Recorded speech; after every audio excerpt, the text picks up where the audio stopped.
to connect with the most important people in your life. The most important thing you can do is to spend meaningful time with others.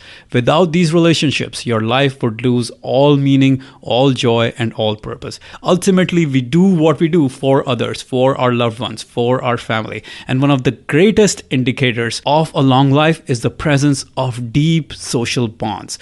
We are drowning in a sea of social networks, but we're increasingly isolated from the people around you. Loneliness has become one of the most dangerous trends of today's society. So you need to spend time with high quality people who will make your life better. In the book, How of Happiness, Dr. Sonja Lyubomirsky talks about the idea that one of the most powerful ways to increase your happiness levels is to spend time with people who matter to you.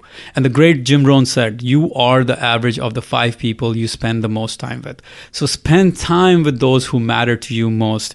Reach out to them, give them a call, have a cup of tea with them, invite them for dinner, have a party at your home, organize an event with them. Do whatever you can to connect with the most important people in your life.